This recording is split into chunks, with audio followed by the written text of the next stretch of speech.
Sir ఎట్లా ఉంది? మీ యొక్క ప్రీ పోల్ సర్వేస్ గూడా మీ దగ్గరికి వచ్చుంటాయి. చేవెళ్ల నియోజకవర్గంలో ఎట్లా ఉండబోతుంది అనుకుంటున్నారు రిజల్ట్స్? నాకు ప్రీ పోల్ సర్వేస్ ఏం రాలేదండి. ఓకే. కానీ ప్రజల మీద ఉత్సాహం అయితే కనబడుతుంది. మా కార్యకర్తల ఉత్సాహం కనబడుతుంది. మా లీడర్ల ఉత్సాహం అదే నాకు తృప్తి. గెలుస్తున్నామనే ఉత్సాహం కనబడుతుంది. దానికి నాకు సర్వేలు ఏం అవసరం లేదు. తప్పనిసరిగా గెలుస్తున్నాము. 2 లక్షల ఓటుతో గెలుస్తున్నాము. అది తప్పనిసరిగా అవుతుంది. కానీ అదైతే ఇంకా ఎలక్షన్స్ అయిపోయినాయి. కానీ ముందుకు నాకు బాధాకరంగా ఉంది కాంగ్రెస్ పార్టీ విధానం. కనీసం రీజనల్ పార్టీ కంటే ఎక్కువ బాధ్యతగా మాట్లాడతా అనుకుంటే ఎంతోమంది నాయకులు బాధ్యతారాహితంగా మాట్లాడుతుండ్రు. చాలా బాధాకరంగా ఉంది. మల్లికార్జున్ ఖర్గేజీ చాలా సీనియర్ నాయకుడు. నేను పార్లమెంట్ ఉన్నప్పుడు తను కూడా ఉండే. అండ్ చాలా నాలెడ్జ్ ఉంది.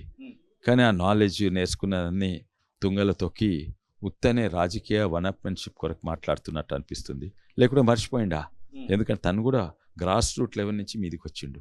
కానీ పెద్ద స్థాయికి పోయి మర్చిపోయినట్టు. బీజేపీ ప్రభుత్వము, మోడీ ప్రభుత్వము 5 కేజీలు ఉచిత బియ్యం ఇస్తుంటే మేము 10 కేజీలు ఇస్తామని. అసలు మల్లికార్జున్ ఖర్గే గారికి తెలుసా మనిషి ఎంత తింటాడో, ఆ బియ్యం ఎట్లు ఇస్తారో, ఆ 5 కేజీల బియ్యం ఎవరికి ఇస్తారో అది తెలుసుకోవాలి. మల్లికార్జున్ ఖర్గే కొంచెం రీసెర్చ్ చేయాలి. అది బియ్యం ఇచ్చేది ఒక మనిషికి ఇయ్యారు 5 కేజీలు, ఒక కుటుంబానికి ఇస్తారు. కుటుంబంలో 2 పెద్ద మనుషులు ఉంటారు, 2 భార్య దంపతులు ఉంటారు, వాళ్ళ పిల్లలు, ఓ సంటి పిల్ల, వచ్చిన పెద్ద స్కూల్ గోయింగ్ పిల్లలు ఉంటారు. అయితే పిల్లలు, మన పసిపిల్లలు అయితే అన్నం తినరు, పాలు తాగుతారు, ఇది తాగుతారు. తర్వాత చిన్న పిల్లలు తక్కువ తింటారు, మహిళలు తక్కువ తింటారు, పెద్ద మనుషులు తక్కువ తింటారు. అంటే యావరేజ్గా 200 గ్రాములు తింటారు.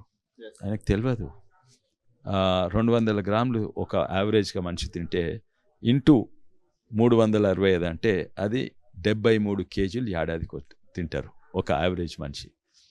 కొంచెం ఎక్కువ 75 ఉండొచ్చు, మ్యాక్సిమం 80.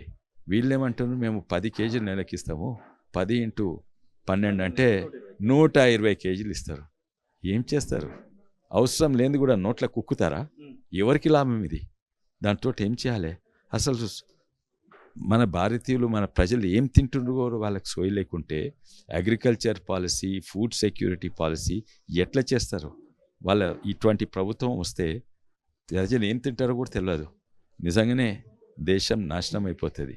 ప్యూర్ వన్-అంపెన్షన్ పాలిటిక్స్ తప్ప దీంట్లో ఏమీ డేటా ఉపయోగించలేరు, రీసెర్చ్ ఉపయోగించలేరు. ఆఖరికి ప్రజలు ఏం తింటారో కూడా వాళ్ళకి తెలియదు. అందుకే చాలా బాధాకరంగా ఉంది.